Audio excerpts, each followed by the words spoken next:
Il y a peu, les astronomes pensaient être à la veille de résoudre le mystère de la composition de l'univers.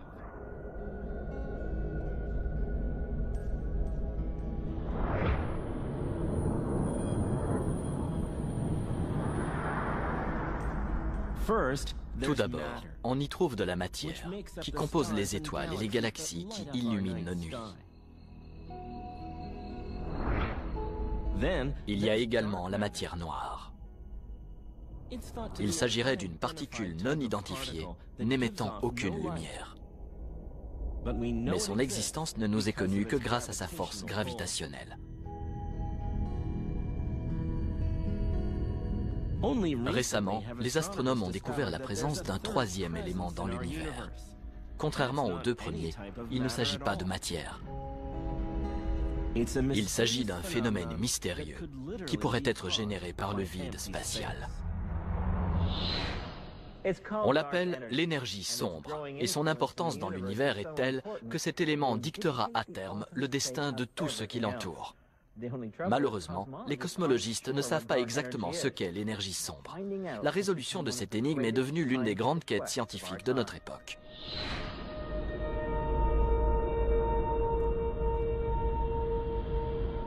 Les origines de cette quête remontent à près d'un siècle.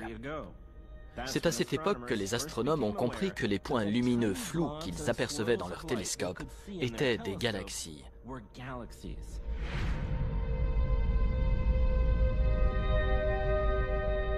Une galaxie est un énorme système stellaire, similaire à notre Voie lactée, mais à une distance presque incommensurable dans l'immensité cosmique. Sur cette image, le télescope spatial Hubble est pointé à la frontière de la Voie lactée, en direction de la constellation du Centaure, et nous révèle la galaxie spirale M83. Par rapport à d'autres galaxies, M83 est une proche voisine de la Voie lactée, dont elle n'est éloignée que de 15 millions d'années-lumière.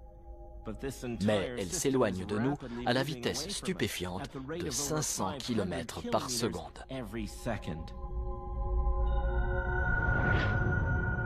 Dans tout l'univers, un nombre incalculable de galaxies en font de même. Sur cette autre image, Hubble explore une galaxie elliptique géante entourée d'une myriade de voisines plus modestes. Cet amas de galaxies se trouve 30 fois plus loin de nous que M83 et il s'éloigne de la Voie lactée à plus de 10 000 km par seconde.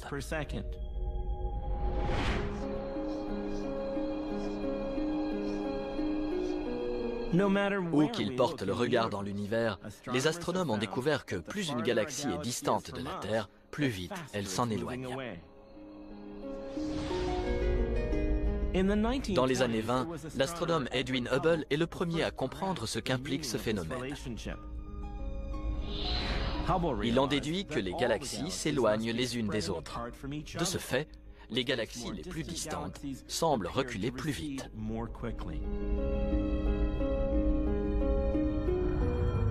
Cette découverte engendre une conclusion révolutionnaire. Notre univers n'est pas statique. Au contraire, il s'étend dans toutes les directions. À mesure que l'espace se dilate, il entraîne avec lui les galaxies.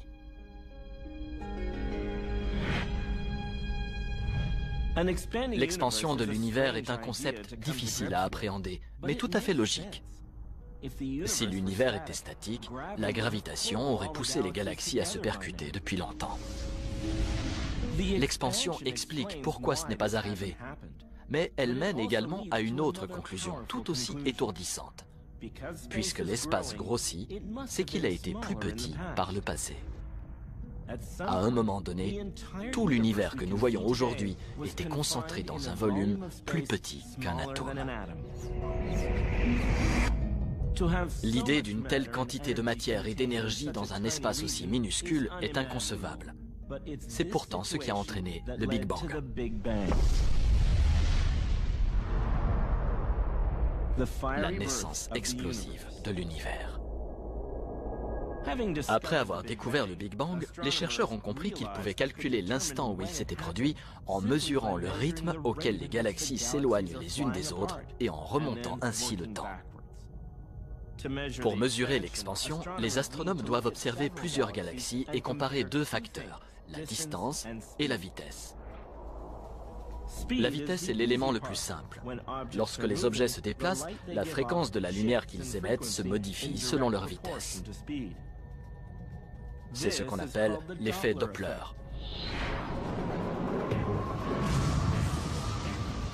Sur Terre, l'effet Doppler sert à calculer la vitesse des orages. C'est également le principe à la base des radars routiers. Mesurer la distance qui nous sépare d'une galaxie est par contre bien plus ardu. Pendant la majeure partie du XXe siècle, même les plus gros télescopes n'étaient pas capables de le faire avec précision.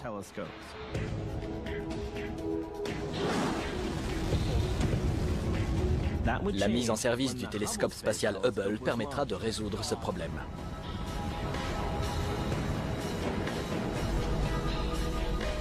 Il offre aux astronomes une vue inédite et bien plus précise des galaxies. Mais ils ne savaient pas encore qu'il leur offrirait également le premier indice de l'existence de l'énergie sombre.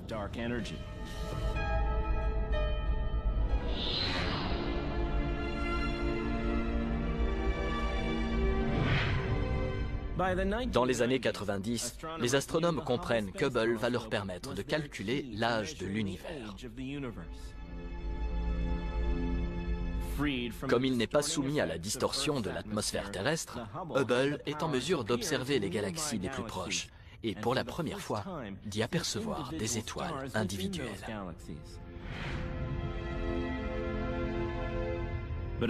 Mais les astronomes ne cherchent pas de banales étoiles. Ils espèrent repérer des céphéides, ou étoiles variables. Les céphéides sont très utiles, car leur éclat varie avec une grande régularité. Plus elles sont lumineuses, plus le cycle est long. Il suffit de chronométrer la période d'une céphéide pour calculer sa luminosité, et de là, sa distance par rapport à la Terre. À partir de 1993, à l'aide d'Hubble, une équipe d'astronomes a commencé à chercher des céphéides cachés dans des galaxies voisines de la nôtre.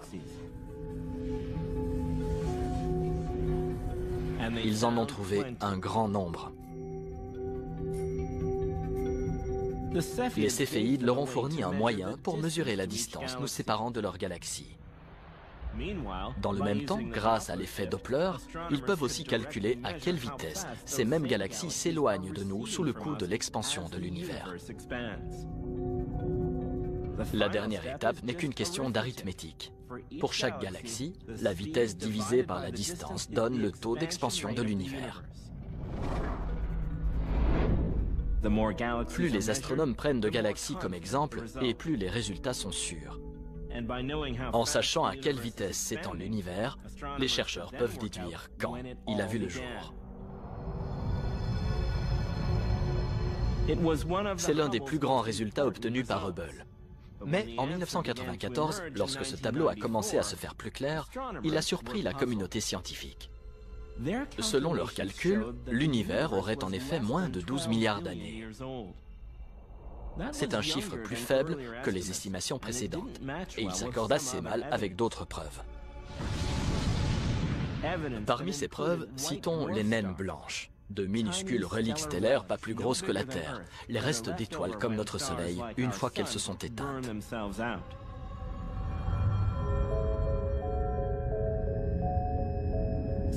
Certaines des plus vieilles naines blanches se trouvent dans des amas globulaires.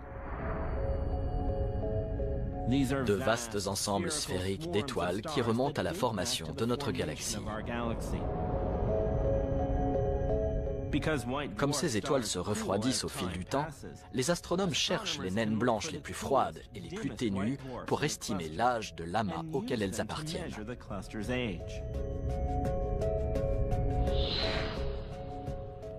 Mais il y a un os. Les naines blanches les plus anciennes semblent avoir plus de 12 milliards d'années, ce qui impliquerait qu'elles sont plus vieilles que l'univers, ce qui ne tient pas debout. Les astronomes étaient donc passés à côté d'une donnée capitale à une étape de leur calcul.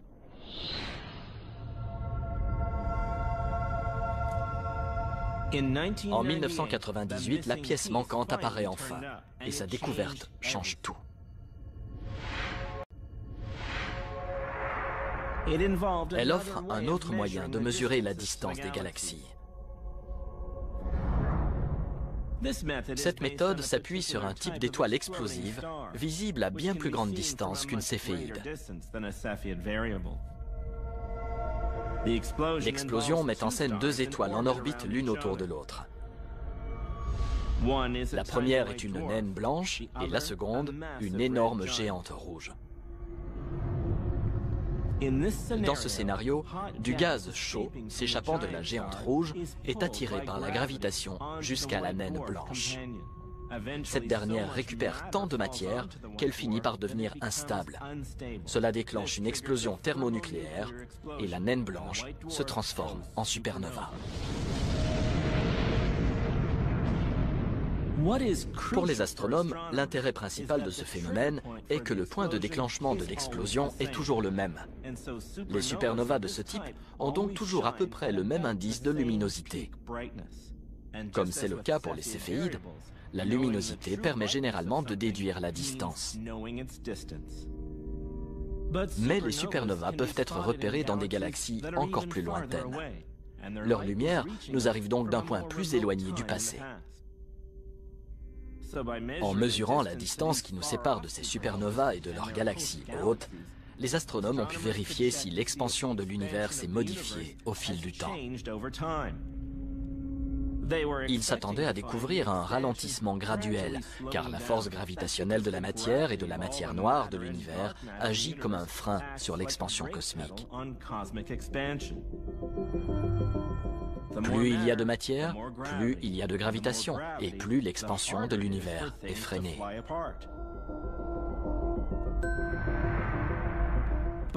Mais curieusement, ils sont arrivés au résultat inverse. L'expansion de l'univers semble en effet s'accélérer. Cette découverte inattendue explique les contradictions qui entourent l'âge de l'univers. Si l'univers se dilate plus vite aujourd'hui qu'autrefois, cela veut dire qu'il lui a fallu plus de temps pour atteindre sa taille actuelle. Il serait donc plus vieux que 12 milliards d'années. L'estimation la plus récente lui donne 13,8 milliards d'années, soit plus que la plus vieille étoile connue. Mais si l'univers accélère, quelle en est la cause? Comme c'est le cas pour la matière noire, il est impossible d'étudier directement ce phénomène.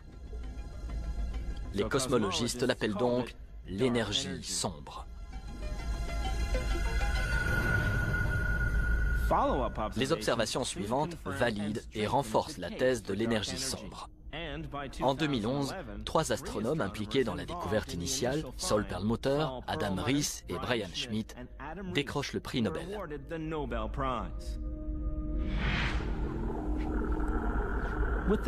La découverte de l'énergie sombre épaissit encore le mystère de l'univers. Les cosmologistes doivent tenter de comprendre ce qu'un univers en accélération constante signifie pour leur théorie. Et pour nous.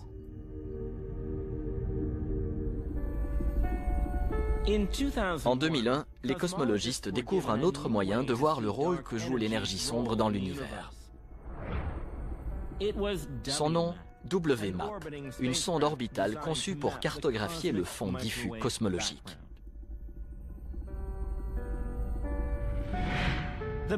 Il s'agit d'une forme de lumière ancestrale émise quelques centaines de milliers d'années après le Big Bang, lorsque l'univers était encore chauffé à blanc. À cause de l'effet Doppler, ce signal n'est plus visible à l'œil nu, mais il peut être détecté dans la frange des micro-ondes du spectre électromagnétique.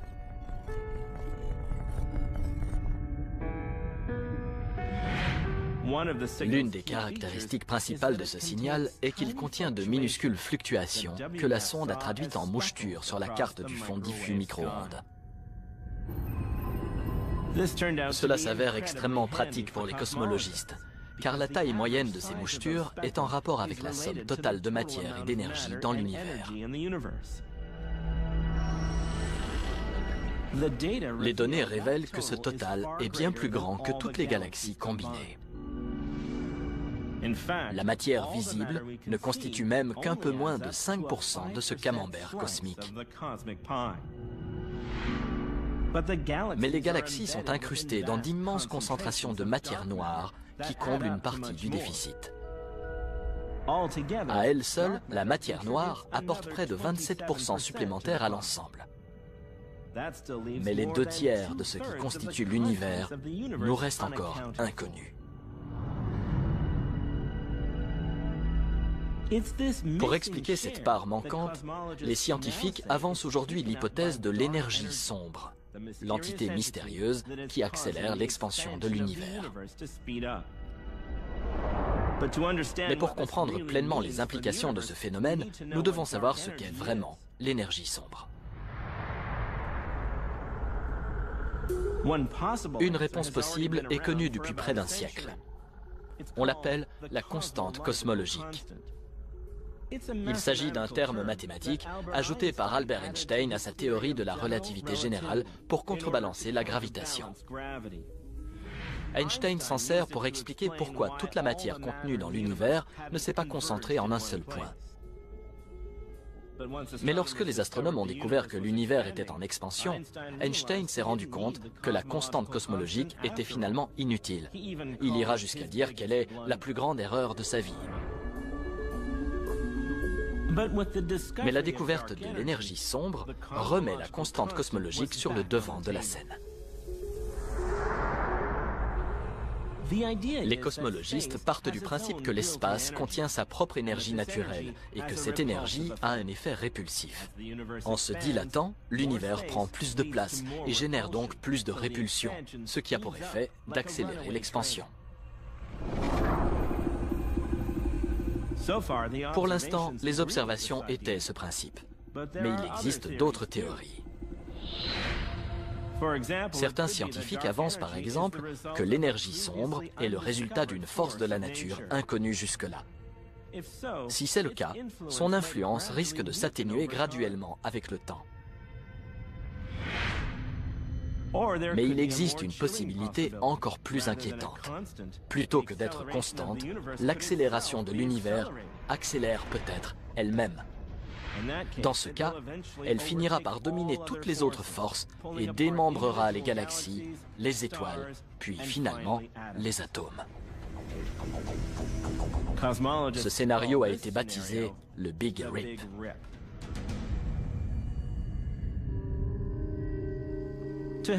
Pour tenter de faire le tri entre ces théories, une équipe internationale de scientifiques a lancé le Dark Energy Survey. Ce projet utilise une caméra spéciale montée sur un télescope chilien. Cette caméra cherche les preuves de l'existence de l'énergie sombre de différentes manières. Entre autres méthodes, il scrute la structure à grande échelle de l'univers. Cette structure ressemble à une toile d'araignée cosmique. Toutes les galaxies se concentrent le long d'énormes fils séparés par des gouffres de vide larges de millions d'années-lumière.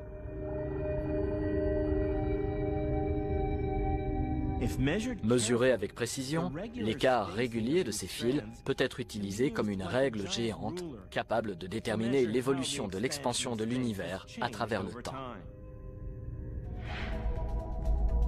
Le Dark Energy Survey a commencé à la fin de l'année 2013. Pour mener ce projet à bien, les scientifiques espèrent mesurer pas moins de 300 millions de galaxies en 5 ans. Pendant ce temps, au Canada, les astronomes se sont rendus compte que les ondes radio leur permettent de faire ce que la caméra d'énergie sombre fait avec la lumière. Leur projet utilise plusieurs antennes radio concaves de 100 mètres de long. Ces antennes servent à cartographier la distribution de nuages lointains d'hydrogène intergalactique qui passent dans le ciel alors que la Terre tourne. L'avantage de cette méthode est que les nuages d'hydrogène sont plus faciles à repérer que les galaxies individuelles.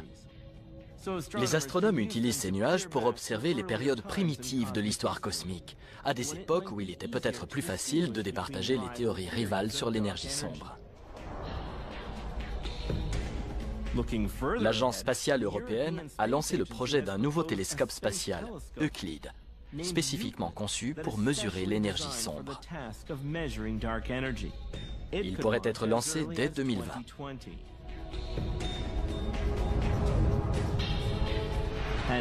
La NASA réfléchit elle aussi à un télescope dédié à l'énergie sombre. Baptisé WFIRST, sa mise en orbite est prévue pour 2024. Il y a 20 ans, personne ne se doutait de l'existence de l'énergie sombre. Aujourd'hui, sa compréhension est devenue la priorité des cosmologistes. Et entre nous, le moment est particulièrement bien choisi. Il y a des milliards d'années, si une civilisation avait existé, elle n'aurait peut-être pas découvert l'énergie sombre, car l'accélération de l'univers était alors trop infime pour être détectée. Et dans quelques milliards d'années, les civilisations futures ne la verront pas non plus. D'ici là, l'espace se dilatera si rapidement que la lumière du fond diffus cosmologique, tout comme celle de la plupart des galaxies, ne pourra plus le traverser. À mesure que ces galaxies disparaissent à l'horizon cosmique, elles emportent avec elles les preuves de l'existence de l'énergie sombre. Il s'agit d'ailleurs peut-être de la plus grande révélation. L'univers est bien plus complexe que le pensaient autrefois les astronomes, mais il semblerait que nous ne disposons que d'un temps limité pour en percer les mystères.